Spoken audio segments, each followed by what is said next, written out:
안녕하세요. 여러분의 건강한 목요일을 책임지는 건강튜브의 상큼발랄 MC 백주훈입니다. 예로부터 오복 중 하나라고 불리는 소중한 존재죠. 바로 치아인데요. 이 치아가 없으면 식사는 물론 이 삶의 활력까지 떨어지기가 쉽습니다. 그럴 때 많은 분들이 선택하는 방법이 바로 임플란트인데요. 오늘은 임플란트의 1부터 100까지 아주 궁금한 점들을 속 시원하게 풀어주실 전문가 모셨습니다. 바로 동아대학교 병원의 김복주 교수님 모셔봤습니다.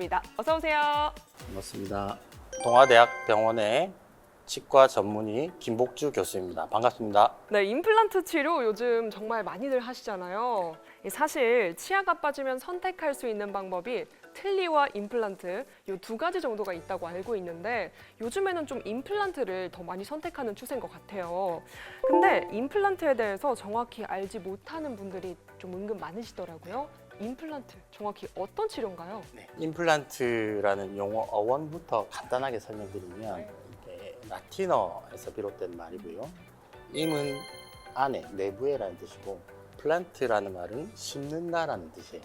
그래서 내부에 심는다라는 개념을 가진 치료 방법이고요. 빠진 치아가 있는 부위에 우리가 잇몸을 열어서 거기에 인공치근이라고 하는 이제 티타늄 소재로 된 금속을 내부에 심게 됩니다.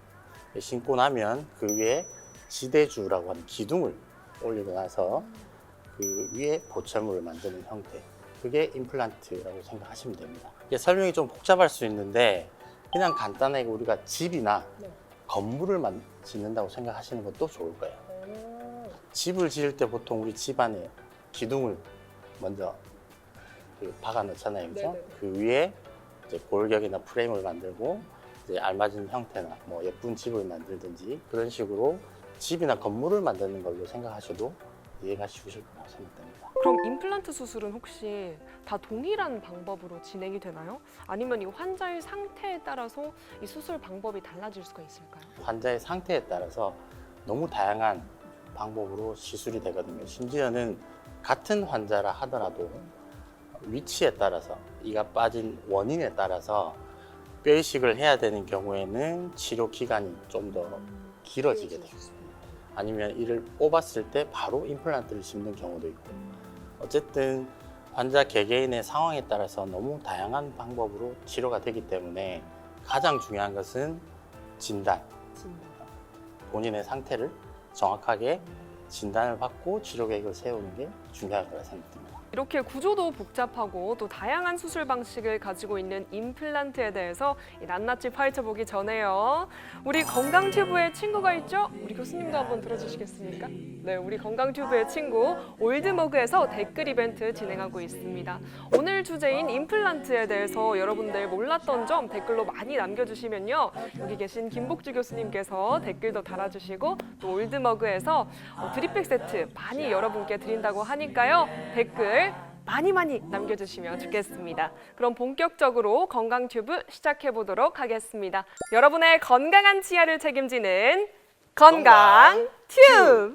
네, 교수님 이제 오프닝에서 임플란트의 정의에 대해서 설명을 해주셨는데 실제로 임플란트 수술은 어떤 방식으로 진행이 되나요? 임플란트를 수술하는 단계가 몇 단계가 있는데요. 제일 첫 번째 단계는 아까도 말씀드렸지만 진단을 위해서 CT나 파노라마 같은 진단 도구를 활용해서 환자의 상태를 정확하게 확인하는 겁니다. 그 확인한 상태가 되면 잇몸을 절개하고 국소 마취 후에 거기에 임플란트를 식립을 하고, 우리가 임플란트, 이 인공치근이 뼈와 단단하게 붙는 기간을 보통 몇 주에서 몇 달 정도 주게 됩니다. 아, 몇 달이나? 몇 달이나 가는 경우는 잇몸 뼈 상태가 약하신 분들이 있어요. 약하거나 뼈가 튼튼하지 못한 분들은 조금 더 오래 기다려야지만 단단하게 고정이 되거든요. 그 이후에 아까 말씀드렸던 지대주라는 기둥을 올리고 보철물을 만드는 단계로 임플란트 수술이 진행되게 됩니다.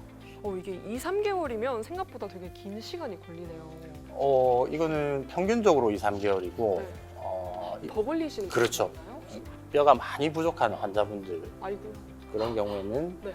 뼈 이식을 하고 나서 최소 6개월. 저희 같이 이제 대학병원에 전문 수술을 하는 데는 더 심한 환자들이 많이 오거든요. 그런 경우에는 뭐 9개월까지도 기다리는 경우가 있습니다. 이게 상상만 해도 너무 아픈데 사실 이게 수술 직후에도 당연히 통증이나 부작용이 이게 수반이 될 것 같아요. 통증에 대해서 사실은 뭐 저도 치과 의사지만 사실은 저도 치과에 가기 싫거든요. 치과 선생님도 이제 치과에 가기 싫으시네. 그렇죠. 왜냐하면 소리 자체가 부담스럽고 네. 그리고 입을 벌리고 있다는 것 자체가 불안하기 때문에 네. 수술 후에 가능하면 통증을 줄이기 위해서 저희 같은 전문의들이 노력을 많이 합니다. 일반적으로 임플란트를 수술을 했다고 치면 보통 이제 참을 수 있는 정도의 통증이나 붓기, 뭐 경미한 출혈 정도는 2, 3일 정도면 다 해결이 되거든요. 근데 경우에 따라서 아까도 말씀드렸지만 뭐 임플란트를 하기 위해서 뼈 이식을 많이 해야 되는 경우나 잇몸뼈 상태가 너무 안 좋은 경우에는 어쩔 수 없이 저희가 거기에 맞게 처방, 통증을 조절하기 위해서 한 일주일 정도 처방한다든지 그렇게 불편감을 최소한 할 수 있도록 노력을 많이 하는 거죠. 그래서 수술한 직후에 이틀, 3일 혹은 길어도 일주일 이내로 통증은 완화가 되게 됩니다. 일주일 후면은 통증이 다 완화가 네, 된다는 일상생활이 가능하게 됩니다. 아니, 당연히 모든 수술이 그렇겠지만 임플란트는 특히 이 수술 후에 관리가 굉장히 중요하다고 제가 들었거든요. 실제로 며칠 전에 제 동생도 임플란트를 했거든요. 임플란트를 하고 젤리를 먹었어요. 근데 젤리를 먹다가 임플란트가 뿅 하고 뽑힌 거예요. 아니, 그래서 이제 임플란트를 오래 쓰기 위해서는 좀 어떤 관리가 필요할까요, 교수님? 동생분 얘기를 먼저. 아마 젤리를 먹다가 뿅 빠진 것은 임플란트가 아닐 거고요. 그 위에 임시 보철, 그러니까 보철 임시로 만든 게 간혹 떡이라든지 젤리 같은 끈적끈적한 음식을 먹다 보면 간혹 그게 살짝 떨어진 거죠. 그런 경우는 뭐 다시 수술을 하거나 그런 게 아니고 그냥 다시 치과에 내가 끼우기만 하면 되는 거예요. 오해를 할 수가 있어요. 임플란트가 그렇게 아까도 말씀드렸듯이 뼈에 단단히 붙었을 때는 쉽게 빠지진 않거든요. 그러니까 그렇게는 생각 안 하셔도 될 것 같고 가장 중요한 것은 정확한 진단하에 알맞은 임플란트 위치, 개수로 심는 게 1번이고요. 그게 전제가 된 상태에서는 딱 두 가지만 기억하시면 될 것 같아요. 첫 번째는 우리가 양치를 잘하라고 하잖아요.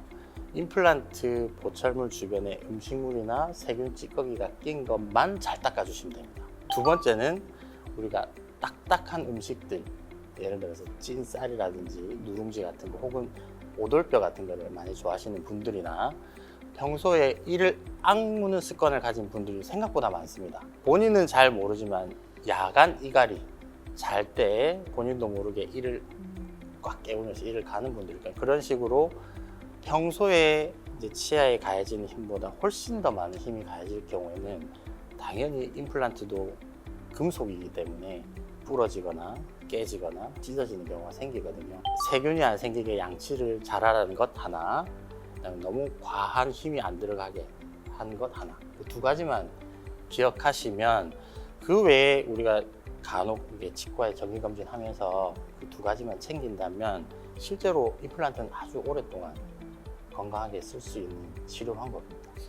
그럼 교수님 이제 첫 번째로 이제 사이사이에 세균이 쌓이지 못하게 양치 열심히 하기, 그리고 2번 너무 강하게 씹지 않기.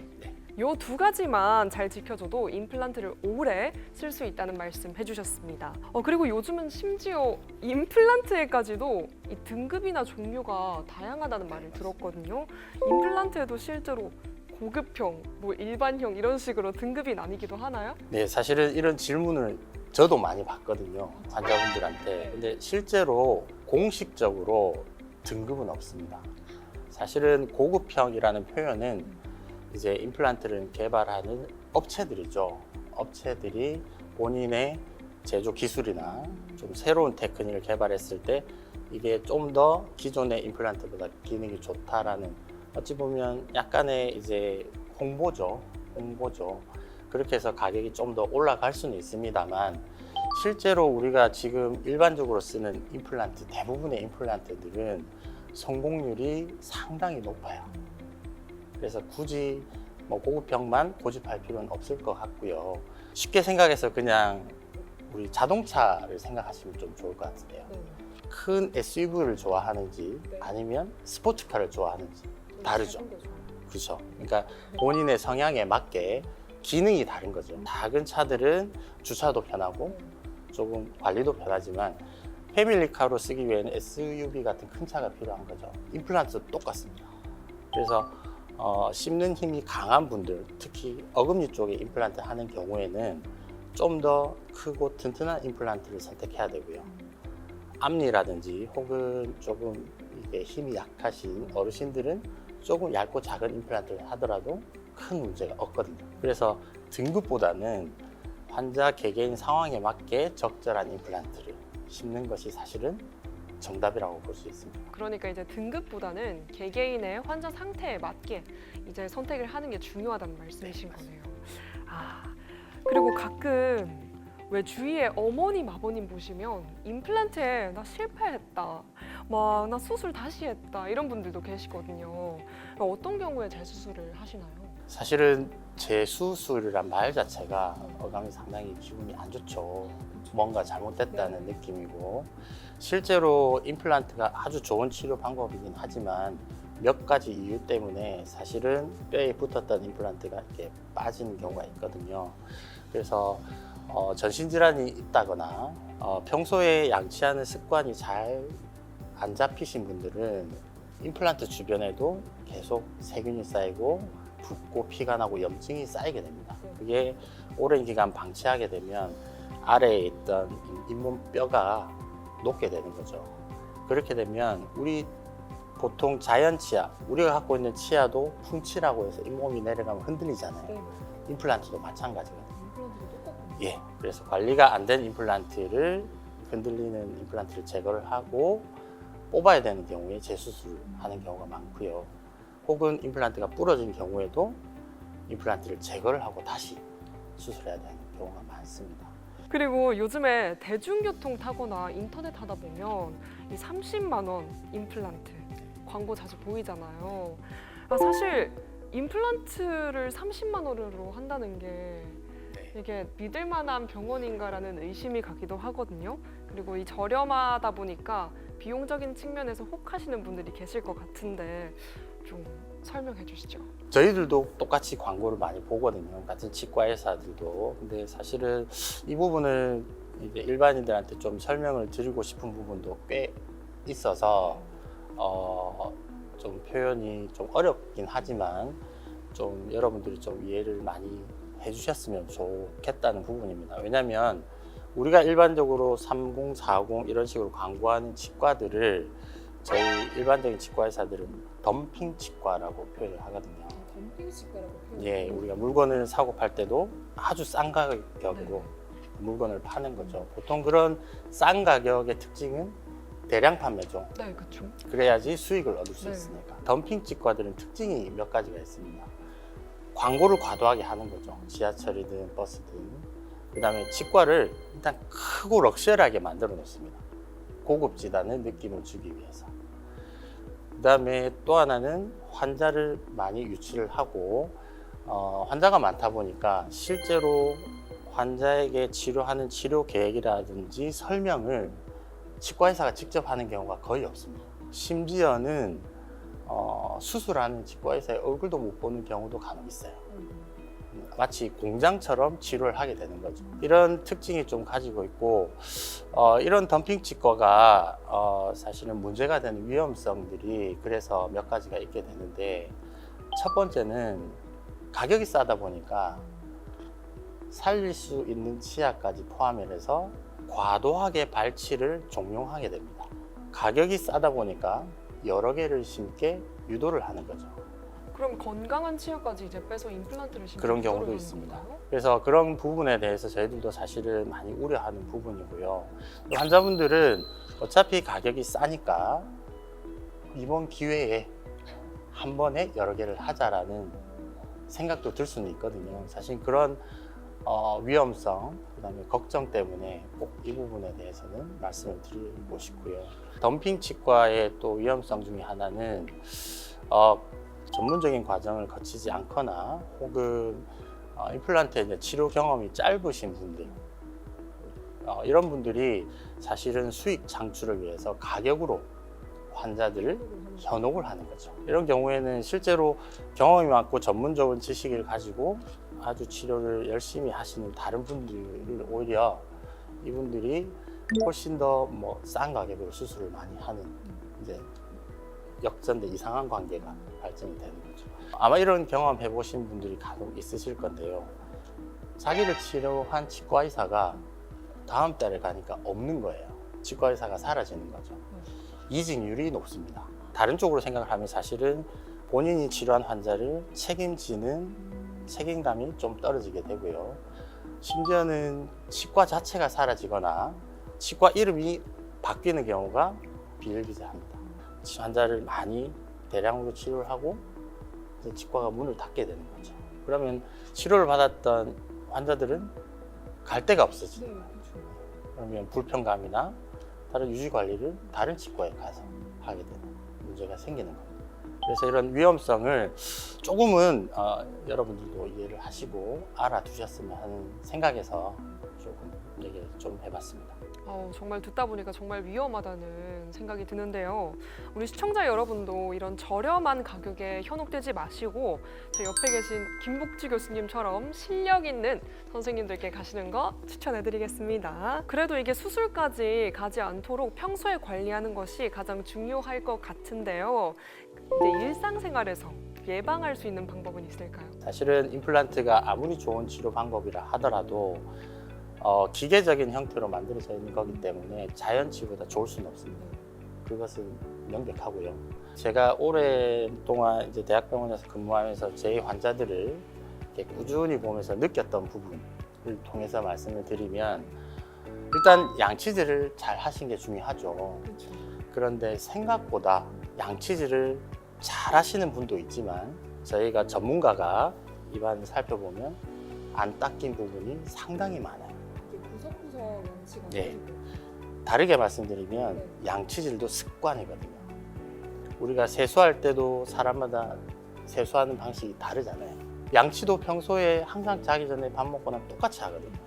항상 닦이지 않는 부분이 있어요. 그런 부분들을 어쨌든 정기적으로 치과에 가서 확인을 하는 게 중요합니다. 그렇죠. 그 부분을 꼼꼼하게 알려주는 치과 의사가 좋은 치과 의사라고 생각을 하고요. 그 다음에는 아까도 말했듯이 식습관. 우리가 보통 단 거 먹지 마, 이건 너무나 잘 알려진 사실인데 그 외에 좀 딱딱한 거를 너무 많이 씹다 보면 치아도 깨지거나 혹은 너무 많이 씹다 보면 잇몸뼈도 같이 내려앉거나 하는 경우가 있거든요. 그래서 그 두 가지만 신경을 쓰시면 오랫동안 유지할 수 있는 비법이라고 생각합니다. 임플란트에 대한 시청자분들의 궁금증을 OX 퀴즈로 풀어보는 시간입니다. 건튜 OX 퀴즈! 네, 교수님 첫 번째 질문 드리겠습니다. 임플란트는 정해진 수명이 없다. 하나, 둘, 셋. 오입니까? 네, 실제로 저한테 환자분도 제일 많이 물어보는 질문 중에 하나거든요. 임플란트를 언제까지 쓸 수 있습니까? 정해진 수명은 따로 없습니다. 실제로 30년, 40년 동안 오랫동안 쓰시는 분도 계시고요. 그래서 저는 환자분들한테 저만 잘 따라오시고 관리만 잘 받으면 평생 쓸 수 있다라고 말씀드립니다. 실제로 데이터상에도 임플란트 수명이 나와 있는 건 따로 없습니다. 단 관리가 안 된 임플란트는 1년, 2년 만에도 탈의할 수 있습니다. 네, 그럼 다음 질문 가도록 하겠습니다.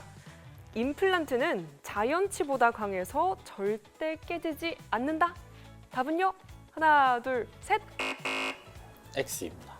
X인가요? 임플란트도 사실은 티타늄이라는 금속이기 때문에 상당히 강도가 세거든요. 바위도 물방울을 못 이기잖아요. 오랜 시간 동안 작은 물방울의 힘도 바위를 뚫듯이 우리가 아무리 강한 임플란트를 하더라도 오랜 기간 동안 강한 힘이 씹게 되면 부러질 수도 있고요. 나사가 풀릴 수도 있고 심지어 찢어지기도 하거든요. 그래서 주기적으로 체크가 중요하다는 이유가 강한 힘이 가는 부위를 전문가가 체크를 해주고 확인을 하는 작업이 반드시 필요합니다. 그럼 다음 질문 드리겠습니다. 보험에 대한 질문인데요. 건강보험이 적용되면 임플란트는 무료다? 하나, 둘, 셋. X입니다. X인가요?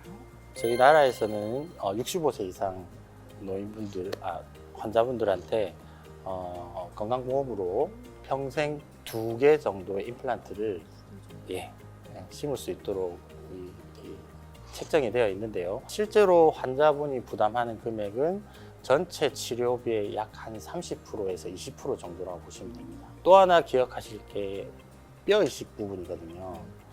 예를 들어 잇몸뼈가 많이 안 좋은 경우에는 뼈 이식이 반드시 필요한데 아직까지 뼈 이식 부분은 보험 적용이 안 되고 있습니다. 네네. 그래서 그 부분도 꼭 반드시 확인하시는 것이 중요한 부분입니다. 그럼 다음 질문 드리겠습니다. 임플란트는 자연 치아와 씹는 느낌이 같습니까? 하나, 둘, 셋. 네, 당연히 다를 것 네, 같았습니다. 이거는 뭐 상식적으로 생각해도 그렇죠. 이게 실제로 환자분들이 제일 많이 오해하는 것 중에 하나가 임플란트가 자기 치아보다 튼튼하고 좋다. 튼튼한 부분은 금속이기 때문에 비교하면 그렇게 생각할 수는 있습니다. 하지만 임플란트의 가장 큰 약점은 우리가 기계라고 보시면 됩니다. 이 잇몸속에 씌는 금속이고 그 위에 기둥 같은 부분을 나사로 연결하기 때문에 오랫동안 힘이 받으면 그래서 풀리거나 부러지는 부분이 생기거든요. 그 다음에 자연치아와 가장 차이점이 뭐냐면 우리가 가지고 있는 자연치아는 치주인대라고 하는 아주 미세한 완충 작용을 하는 조직이 있습니다. 한번 해보실래요? 치아를 살짝 물어보실래요? 네. 살짝. 자, 여기서 힘을 한번 꽉 줘보세요. 그럼 치아가 느껴지실 거예요. 약간 완충 작용처럼 살짝 쭉 눌러졌다가 올라오는 느낌이 들어요. 아, 약간 스프링이 그렇죠. 이렇게 예. 되는 느낌. 예. 자연치아가 가지고 있는 가장 이상적인 힘을 분산시키는 그런 기능을 하는 조직이거든요. 그래서 자연치아만큼 임플란트가 느낌이 똑같을 수는 없습니다. 네, 오늘 김복주 교수님과 함께 임플란트 수술에 대한 모든 것, 그리고 후 관리까지 또 위험한 덤핑 치료의 모든 사실까지 알아내는 시간이었습니다. 네, 우리 교수님, 구독자분들께 한 말씀 부탁드리겠습니다. 임플란트에 관련해서 여러 가지 이야기를 드렸는데요. 사실은 치의학에서 임플란트라는 치료는 매우 획기적인 치료 방법입니다. 아주 좋은 치료 방법이고 음식을 즐겁게 먹는 즐거움을 줄 수 있는 좋은 치료 방법이거든요.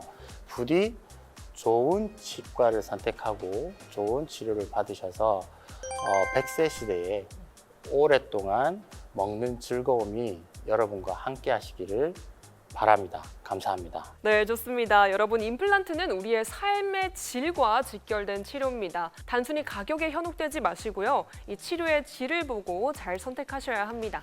그럼 저희 건강튜브는요, 다음 시간에 더 유익한 건강 정보로 찾아오겠습니다. 여러분의 건강한 치아를 응원하는 우리는 건강튜브!